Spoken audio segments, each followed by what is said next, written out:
Estaba aislado entre la suciedad, un pastor alemán con una pata herida, temblando por el peso de los murmullos de la multitud. No se ofrecieron pujas. Ni una sola, lo etiquetaron como dañado, irreparable, una carga. El subastador estaba a momentos de concluirlo todo cuando un hombre desapercibido levantó silenciosamente la mano. Sin palabras ni pausa, un mero gesto inició una secuencia de acontecimientos imprevistos. ¿Qué tenía este perro que atrajo a una figura desconocida desde la oscuridad? ¿Y qué verdad oculta poseía aquel hombre que lo impulsó a enfrentar la angustia que todos los demás evitaban? Esta narración lo llevará más lejos de lo previsto, explorando la lealtad, la absolución y una conexión que podría alterar su percepción del mundo. La subasta de ganado de Valdecañas apenas era un lugar donde uno buscara benevolencia. Entre la nube de polvo del ganado, el resonante choque de portones metálicos y los incesantes gritos de los compradores tasando animales de trabajo, apenas había espacio para respirar, mucho menos para experimentar emociones. Sin embargo, aquel día en particular, un elemento transformó el estruendo en quietud. No fue la voz más imponente ni el toro más grande, fue el can. Entró cojeando por la entrada lateral, asemejándose a un fantasma, luchando por recordar cómo moverse en la claridad. Un pastor alemán macho, manchado de barro, con el pelaje apelmazado por heridas anteriores, una pata trasera arrastrándose como si hubiera dejado de funcionar meses atrás. Sus costillas se veían a través de su escaso pelaje, y una leve cicatriz de una cadena rodeaba su cuello, un recordatorio persistente de su pasado. No emitió ladrido alguno, ni suplicó.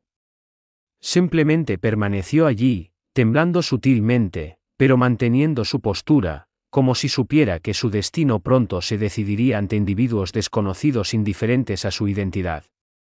El subastador, normalmente bullicioso y lleno de vitalidad, titubeó con su discurso de venta. Un murmullo disperso se extendió por el establo. Ese está acabado. No vale ni la comida que consume. Seguro que mordió a alguien. No hubo ofertas. Ni siquiera una mirada compasiva. El silencio que lo rodeaba no provenía de la reverencia, sino de la apatía. Para ellos, no era un perro, era una carga con pulso. Justo cuando el subastador empezaba a continuar, golpeando su mazo hacia la salida para que se encargaran del perro, una mano se alzó discretamente al fondo. No hizo ningún ruido fuerte, no gesticuló aparatosamente. Simplemente ascendió, tranquila y resuelta, como si hubiera esperado este preciso instante. Las cabezas giraron. Siguieron los susurros. Nadie reconoció al individuo. Vestía una ajada chaqueta de cuero que parecía haber soportado más kilómetros que la mayoría de los vehículos de la zona, y botas incrustadas de barro de la sierra. Su cabello mostraba canas en las sienes, y una cicatriz desvaída le surcaba la mandíbula, como un mapa que conducía a un lugar del que nunca hablaba. Su identidad no fue revelada. Su voz no se oyó, pero su único y deliberado asentimiento transmitió más significado que cualquier puja monetaria. El mazo cayó. Adjudicado. Los curiosos parpadearon, desconcertados. ¿Por qué querría una persona así un perro semejante? ¿Era compasión, un error o algo que escapaba a su comprensión? El hombre avanzó lentamente por el pasillo. No mostró reticencia alguna. No retrocedió cuando el perro levantó la cabeza. El pastor alemán lo miró, con las extremidades inseguras, pero una chispa en sus ojos ambarinos parpadeó como una brasa mortecina avivada por una brisa. Cuando el hombre se arrodilló a su lado, no intentó agarrarlo ni arrastrarlo. Simplemente posó una mano abierta y paciente sobre el hombro del perro. Lo que ocurrió a continuación fue inesperado para todos. El perro se acercó un poco más, solo ligeramente, pero se apoyó en el contacto como si fuera el primer toque genuino que había conocido en años. No gruñó. No gimió. Simplemente apoyó su peso contra la pierna del hombre y respiró. El momento no fue teatral, no fue ruidoso, pero todos lo percibieron. Fue como observar a dos entidades fracturadas recordar cómo sostenerse mutuamente. Alguien lo grabó con su móvil. La grabación revelaba poco, simplemente un desconocido y un perro, inmóviles y silenciosos en medio del tumulto de un patio de subastas, pero fue suficiente para que se compartiera ampliamente en Internet. Lo que no reveló, sin embargo, fue la motivación de aquella mano levantada, la historia oculta en la mirada del hombre y las acciones del perro en los días siguientes, que harían que todos se preguntaran cuánto sufrimiento se necesita para finalmente llevar a alguien a un lugar seguro. El camino a casa estaba bordeado por árboles de tonos rojizos aferrados a los últimos suspiros del otoño. La vieja camioneta protestaba con cada sacudida como si tuviera opiniones firmes. Elías Cano, sin embargo, no pronunció palabra. Sus manos permanecían firmes en el volante, su mirada fija en el camino, aunque se desvió al retrovisor más de una vez, donde el perro yacía acurrucado en la caja de la camioneta, silencioso, con los ojos entrecerrados, pero nunca del todo dormido. Cada bache le hacía encogerse, como si anticipara que la crueldad del mundo resurgiría en cualquier momento. Pero esto ya no era el patio de subastas, y Elías no era como los demás. La cabaña guardaba en los límites de Valdesierra, donde los pinos se encontraban con la quietud y los visitantes eran escasos, a menos que se hubieran perdido. Parecía una reliquia, parcialmente engullida por los árboles, con un porche que se hundía lo justo para darle distinción.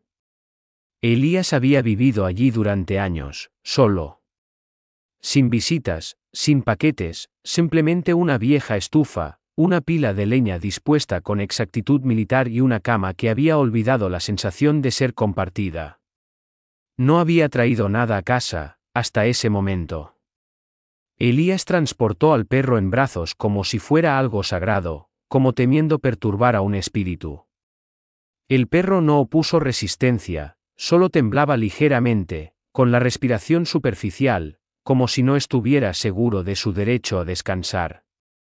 Elías lo colocó sobre una gastada manta de franela cerca de la chimenea, añadió toallas y avivó el fuego hasta que chisporroteó vivamente. El calor impregnó gradualmente el espacio, envolviendo los rincones de la habitación. Aún así, el perro no cerró los ojos. Aquella noche, Elías preparó un estofado sencillo. El perro se abstuvo de comer. Permaneció inmóvil. Simplemente observaba, sus ojos siguiendo cada movimiento, cada exhalación, cada vez que la mano del hombre se cernía cerca de algo afilado o caliente. No era temor, era vigilancia, como si le hubieran enseñado hacía mucho tiempo que la tranquilidad podía convertirse rápidamente en violencia. Elías no insistió. No dio órdenes. En lugar de eso, simplemente se sentó frente a él y murmuró, casi para el fuego mismo, Rock. Las orejas del perro se crisparon, no mucho, pero lo suficiente para revelar un atisbo de reconocimiento, o quizás curiosidad. Elías repitió, más suavemente, Rock, ese es tu nombre ahora. El perro no se movió, ni rechazó el nombre. Sin embargo, el silencio se alteró sutilmente, como si el viento exterior hubiera reconsiderado el frío necesario de la noche. Durante horas, Elías permaneció en aquel lugar. No leyó, ni durmió, simplemente observó las llamas danzar contra las viejas paredes de madera mientras el perro yacía quieto, con los ojos bien abiertos, perpetuamente vigilante. Cuando el fuego finalmente emitió un chasquido particular, Rock se estremeció. Elías no dijo nada. Simplemente extendió el brazo, acercó una manta adicional y dejó reposar la mano en el borde de la cama improvisada, sin tocar, solo cerca. Rock miró fijamente aquella mano durante varios minutos, inmóvil. Luego, como desafiando a la gravedad misma, se movió apenas 1 centímetro hasta que la punta de su pata hizo contacto con los dedos del hombre. No hubo ningún evento dramático, ningún gran acompañamiento musical, solo dos vidas que habían sido duramente tratadas encontrando consuelo mutuo en el momento más gentil y delicado concebible. La mañana llegó con escarcha cubriendo las ventanas y el bosque más allá aún envuelto en letargo. A Elías no lo despertaron ladridos ni movimientos. Se despertó con un calor a su lado. Rook se había movido durante la noche, colocándose cerca de la chimenea y más cerca del hombre que no le había pedido nada. Todavía no era confianza, todavía no era paz. Pero significaba un comienzo. Y los comienzos son significativos. A veces, la curación no se manifiesta con fanfarria y brillante iluminación. A veces, se encuentra en el silencioso sonido de las garras sobre viejas tablas del suelo, en la respiración mutua de un hombre y un perro que han presenciado demasiado, y en el entendimiento tácito de que quizás esta cabaña podría albergar algo más que fantasmas.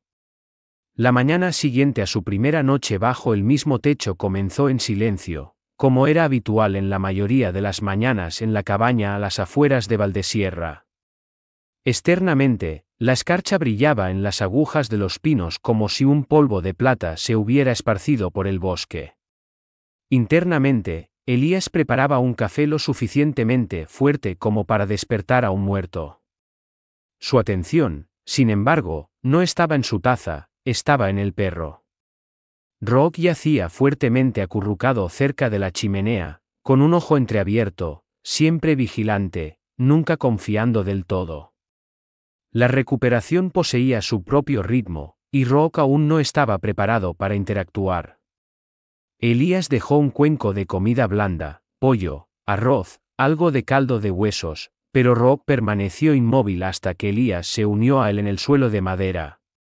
Entonces, gradualmente, como si su cuerpo hubiera aprendido la traición a través del contacto, el perro se inclinó hacia adelante y comenzó a comer, pero solo si Elías permanecía cerca. No devoró su comida como un perro callejero hambriento. Se detenía cada pocos bocados, observando al hombre, anticipando el sonido de un paso, un grito, una mano levantada incorrectamente. A medida que pasaban los días, la cojera de Rook no mostraba signos de mejora. De hecho, Elías observó algo más preocupante. En la tercera tarde, tras un paseo lento y cauteloso por el patio, Elías intentó cepillar el pelaje enredado del perro cerca de sus cuartos traseros. Fue entonces cuando ocurrió. Una sola pasada del cepillo cerca de la pata trasera hizo que Rook se girara bruscamente. Se sacudió y gruñó, no con hostilidad, sino con puro terror. Un sonido bajo y gutural emanó de su garganta, no con la intención de infligir daño, sino como advertencia. Elías se quedó helado. El cepillo cayó. Rook retrocedió, temblando, con el rabo entre las patas, el corazón palpitante. Elías no gritó. No se le acercó. Simplemente se arrodilló lentamente, con la palma hacia arriba, y esperó. Rook no regresó de inmediato. En cambio, se quedó en el borde de la alfombra, con el cuerpo rígido, los ojos moviéndose como una criatura acorralada, esperando dolor. Transcurrieron 10 largos minutos antes de que diera un solo paso vacilante hacia adelante, luego otro, hasta que finalmente su hocico presionó suavemente la mano de Elías, una capitulación silenciosa. No confianza, simplemente agotamiento por soportar la carga de su pasado. Más tarde aquella noche, mientras Elías pasaba cuidadosamente los dedos por el cuerpo del perro para inspeccionar la herida en curación, detectó algo inusual bajo el pelaje, no una, sino varias manchas circulares. Pequeñas quemaduras, algunas antiguas, otras recientes, infligidas deliberadamente por alguien que sabía precisamente dónde un perro no podía alcanzar para rascarse o morder. Las manos de Elías se detuvieron. Contuvo el aliento.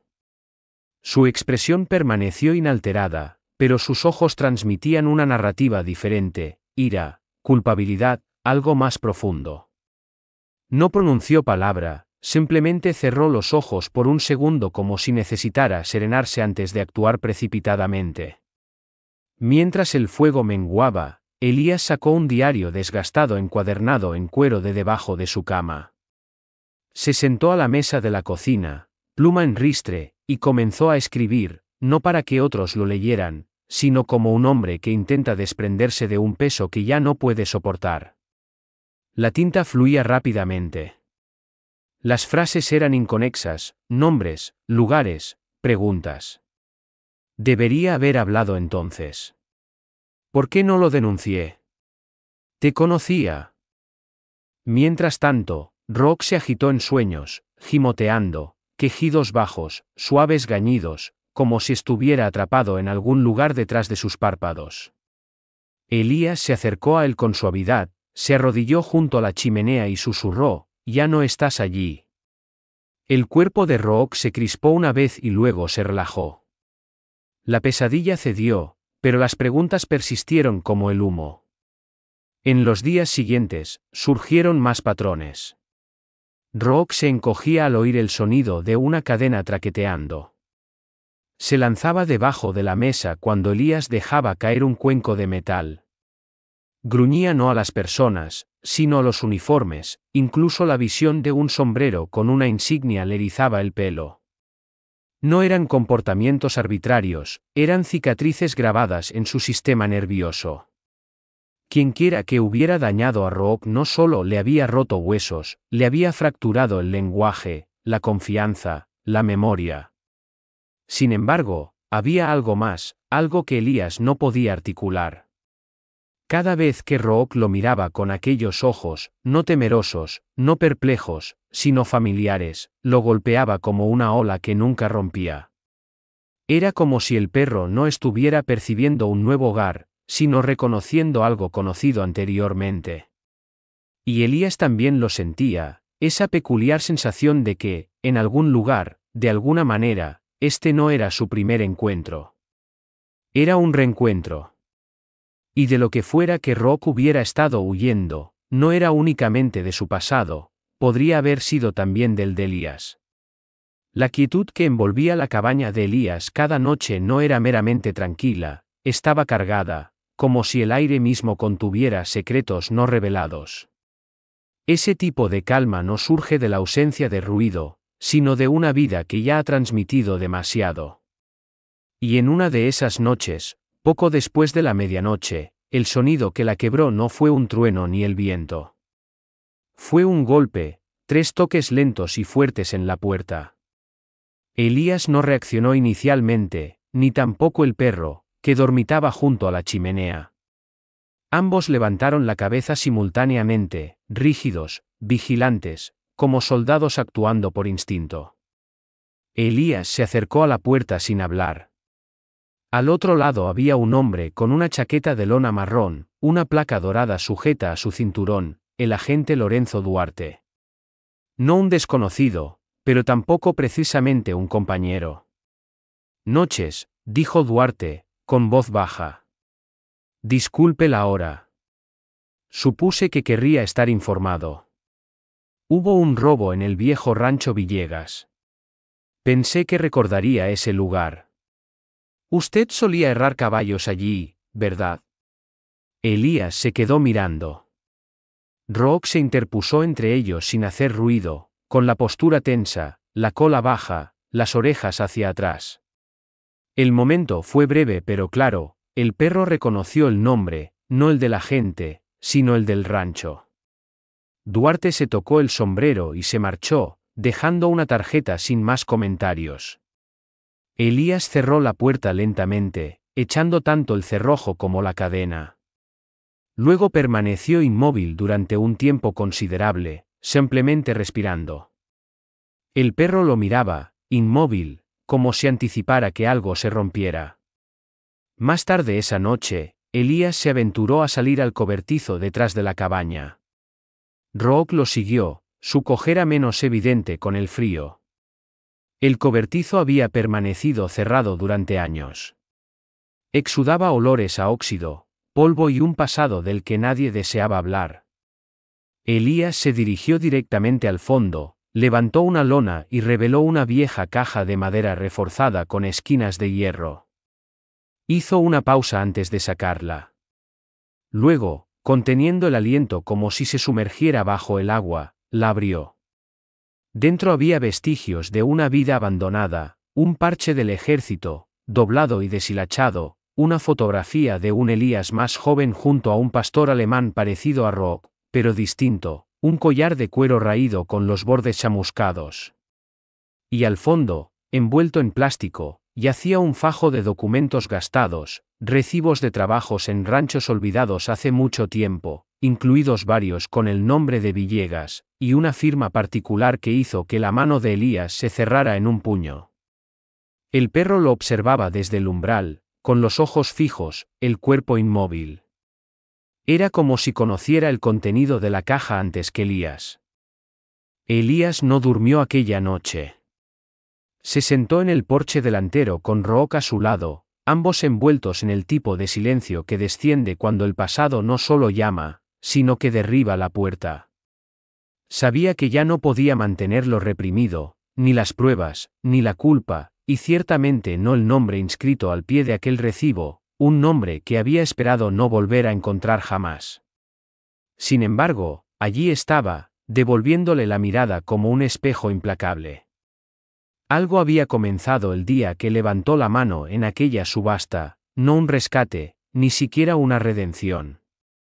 Era un ajuste de cuentas. Y cada paso subsiguiente ya no trataba de curación, trataba de encontrar respuestas. Y si las pesadillas de Rook eran una indicación, no les gustaría lo que descubrieran, porque lo que fuera que ocurrió en Villegas no había permanecido enterrado. Por la mañana, la escarcha del tejado ya se había disuelto en lentos goteos, marcando un ritmo que no coincidía con el ánimo de Elías. El sueño lo había eludido. La caja permanecía abierta sobre la mesa. Rook caminaba inquieto cerca de la puerta principal, sus patas golpeando la madera como un tamborileo que solo él podía percibir. No había un plan articulado, pero de alguna manera tanto el hombre como el perro entendían su destino. La ruta hacia el rancho Villegas era larga, serpenteando por los límites exteriores del Parque Natural de las Batuecas. Los pinos formaban un arco sobre sus cabezas, proyectando sombras largas y delgadas sobre la grava. Elías mantuvo el silencio mientras conducía. El perro iba sentado en el asiento del copiloto, con el cuerpo alerta pero silencioso, los ojos escrutando el horizonte como si algo familiar pudiera surgir de entre los árboles en cualquier instante. La camioneta gemía con cada ondulación del camino, pero ninguno de los dos se inmutó, llevaban un peso mayor, tácito pero sustancial. El viejo rancho se materializó como un espectro, postes de cerca descoloridos, ventanas rotas, establos con tejados hundiéndose hacia adentro. Sin embargo, no era mera dilapidación, se sentía como un lugar que la gente había abandonado apresuradamente, no debido a la naturaleza o al tiempo, sino por algo de lo que nadie quería hablar. Elías detuvo la camioneta y descendió lentamente. El perro lo siguió, cada paso deliberado, su cojera más evidente en el terreno irregular. No se dirigieron a la entrada principal. En lugar de eso, Rook se movió hacia los campos traseros, rodeando el corral destartalado y el remolque de caballos corroído. Fue el claro cubierto de maleza más allá de la línea de árboles lo que captó su atención. Elías lo seguía de cerca, observando cómo el perro disminuía la velocidad cerca de un trozo de hierba alta y cardos. Entonces, bruscamente, Rook se detuvo. Sus orejas cayeron. Su cuerpo se hundió. Olfateó el suelo, lo escarbó una vez con la pata y luego levantó la mirada. Había hendiduras poco profundas en la tierra, inconfundibles, como si algo o alguien hubiera sido enterrado allí una vez, no profundamente, no marcado, simplemente borrado. Elías se arrodilló y tocó la tierra, fría, húmeda, quieta. «Es aquí», murmuró, apenas audible. El perro no ladró, ni gimió, simplemente soltó un suspiro lento y pesado y se sentó a su lado. La atmósfera se volvió densa. Elías cerró los ojos durante un largo momento, recordando sucesos que se había esforzado durante años por borrar de su memoria, viejos encargos, dinero rápido, un establo particular con sonidos que nadie volvió a mencionar jamás. Pero era más que remordimiento, era algo más grave, complicidad. Él no lo había instigado, pero había estado presente. Había oído cosas, y se había marchado. El perro se apoyó suavemente contra el hombro de Elías, sin ejercer presión, solo estando allí. Y ese contacto pequeño y silencioso transmitió un peso de perdón que Elías sintió que no merecía. Permanecieron allí durante un tiempo considerable, hombre y perro, lado a lado en medio de un campo poblado por fantasmas. Sin embargo, el silencio duró poco. Mientras regresaban a la camioneta, un movimiento cerca del establo captó la atención de Elías, una figura que se agachaba rápidamente detrás del revestimiento podrido. Alguien los había estado observando. Dio un paso adelante, pero Rock emitió un gruñido bajo y gutural, deteniéndolo en seco. Quienquiera que fuese no reapareció, y Elías no lo persiguió. En lugar de eso, abrió la guantera, sacó un bloc de notas doblado y escribió 3 palabras: no ha terminado. El viaje de regreso fue aún más silencioso, pero la quietud ya no estaba vacía de contenido, palpitaba con urgencia. Elías ahora comprendía que esto no se trataba únicamente del pasado de Rock, concernía a su propia culpabilidad y a los asuntos no resueltos que acechaban en las sombras de establos abandonados y rastros de papel incinerados. De vuelta en la cabaña, Elías colocó el bloc de notas manchado de barro sobre la mesa y comenzó a reunir viejos contactos, nombres que no había pronunciado en voz alta en años: ganaderos, subastadores, individuos familiarizados con las operaciones clandestinas detrás de la pulcra fachada de la industria ganadera. Y mientras el fuego crepitaba a sus espaldas, Rock se acurrucó de nuevo en la alfombra, esta vez mirando no hacia la puerta, sino a Elías, porque ahora ya no eran 2 supervivientes. Eran una entidad unificada con un propósito, y la verdad ya no estaba oculta. Elías no se demoró. A la mañana siguiente, tras solo unos sorbos de café acre, ayudó al perro a subir a la camioneta y condujo hacia el este, directamente hacia Salamanca. En el fondo de su mente se repetían fragmentos de la noche anterior, aquella sombra en el rancho, los viejos postes de la cerca que parecían ocultar secretos equivalentes a un cementerio. Pero era el perro lo que le preocupaba más profundamente, la forma en que había gimoteado cerca de la tierra poco profunda, la manera en que había mirado a Elías como si lo supiera todo. Salamanca estaba a 1 hora de distancia, y el terreno se volvía más llano, más extenso, pero el agarre de Elías en el volante se hacía más firme con cada kilómetro recorrido. No había visitado esta clínica veterinaria en años, no desde que él y la doctora Alina Méndez habían dejado de comunicarse después de, bueno, mucho silencio. Pero si alguien poseía la habilidad de discernir más allá de las heridas superficiales, era ella. En el instante en que Elías cruzó el umbral, la recepcionista se tensó. Doctora Méndez, anunció rápidamente, sin siquiera pedir un nombre. Y entonces apareció Alina, con las mangas remangadas, ojos agudos, secándose las manos en un paño sucio. No ofreció ninguna sonrisa. No preguntó por su presencia. Su atención se desvió inmediatamente hacia el perro. El perro cojeó detrás de Elías, luego se sentó con dificultad, con el cuerpo tenso, los ojos moviéndose entre los 2 humanos como si interpretara cada momento como un enigma.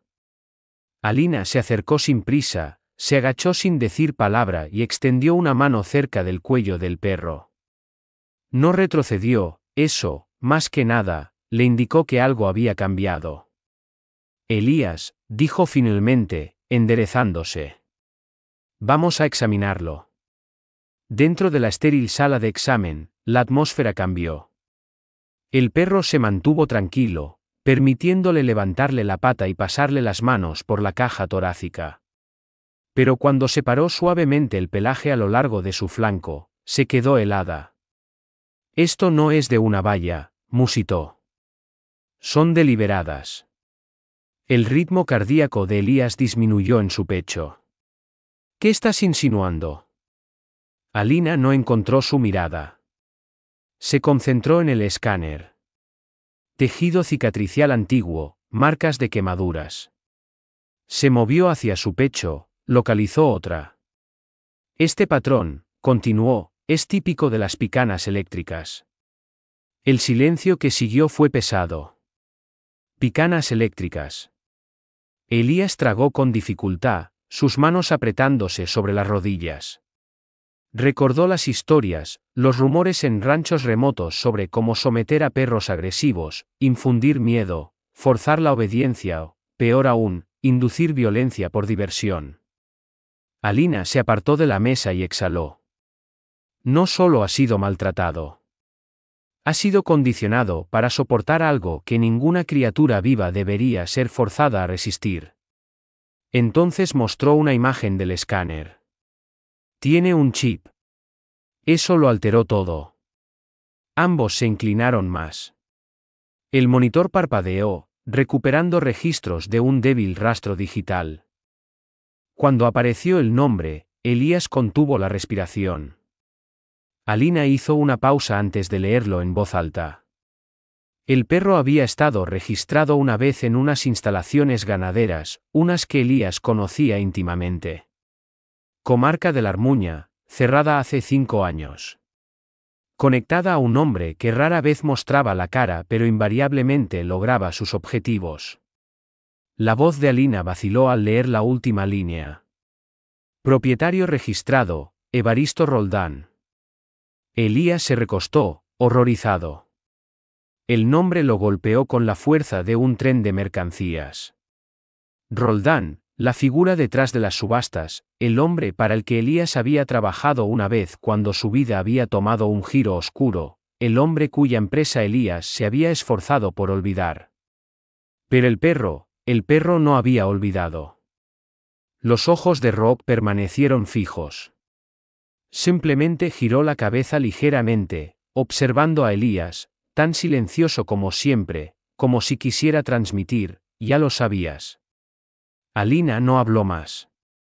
Podía percibir a Elías desmoronándose silenciosamente en un rincón de la habitación. Se levantó lentamente, caminó hacia la puerta y luego se detuvo. Guarda el escáner, ordenó. No borres nada. Fuera. El viento se había intensificado. Elías se quedó junto a la camioneta, con los ojos cerrados, y susurró algo que solo el perro pudo oír, un nombre, un lugar y un juramento. Porque ahora no se trataba meramente de salvar al perro de su pasado, se trataba de asegurar que ningún otro ser, bípedo o cuadrúpedo, volviera a ser atrapado bajo ese mismo peso opresivo. Elías no concilió el sueño esa noche. El nombre en aquel archivo lo perseguía implacablemente, resonando más fuerte que la quietud de su cabaña. Evaristo Roldán. No era solo un recuerdo, era un portal, uno que había sellado firmemente años atrás con un cerrojo considerable y enterrado en una parte de sí mismo que nunca deseó volver a explorar. Pero ahora se había abierto de par en par, y al otro lado estaba este perro, devolviéndole la mirada como un espejo de todo lo que Elías había abandonado una vez. Al amanecer, Elías estaba sentado en el porche delantero con un termo de café tibio. El perro yacía cerca, con la cabeza apoyada en la bota de Elías, respirando de forma constante pero vigilante. La conexión entre ellos se había transformado, se había profundizado. Ya no era simplemente un animal rescatado, era un corroborador. Elías se levantó, entró en el cobertizo y sacó una caja que no había tocado en más de una década. Dentro había restos de una existencia diferente, tarjetas de identificación de contratista, fotografías antiguas, una nómina con el nombre de Roldán inscrito en la parte superior. Pruebas. No del tipo que se sostendría en un tribunal, sino del tipo que la conciencia de un hombre no podía ignorar. Había trabajado para Roldán anteriormente, herrando caballos, reparando remolques, arreglando vallas. Ese era el trabajo ostensible, pero debajo de todo, había murmullos, ladridos desde cobertizos que estaban perpetuamente cerrados, perros que llegaban y nunca se iban. Elías lo había oído, había presenciado demasiado y había hecho demasiado poco. Había necesitado los ingresos. Había apartado la mirada. Se había marchado cuando la atmósfera se volvió demasiado densa de humo y lamentos. Y ahora esa misma malevolencia lo había seguido hasta Salamanca. Telefoneó al agente Lorenzo Duarte. La conversación fue breve, sucinta. Sin preguntas, simplemente un acuerdo para reunirse. Se sentaron en un café discreto en un rincón de la ciudad, envueltos por el murmullo de la vida ordinaria, y Elías expuso los detalles sistemáticamente. Sin exageraciones, sin justificaciones, solo la verdad desnuda. Conocía a Roldán. Trabajé para él. Vi los recintos. La expresión de Duarte permaneció impasible, pero sus ojos se entrecerraron. ¿Por qué hablar ahora? Elías no respondió con palabras. Sacó la foto que Alina había escaneado del registro del chip del perro, una imagen desvaída del perro, marcado pero más joven, de pie dentro de un cercado de tela metálica con un número fijado en la pared detrás de él. La compostura del agente se resquebrajó. «Lo adquirió usted», musitó. «De la subasta», afirmó Elías. No lo sabía entonces, pero ahora sí. Duarte se acarició la barba. Roldán desapareció cuando la cooperativa se hundió. Sin documentación, sin dirección fija, simplemente se esfumó en el monte. Elías se inclinó hacia adelante, con voz queda. «Puedo localizarlo». El agente no preguntó cómo.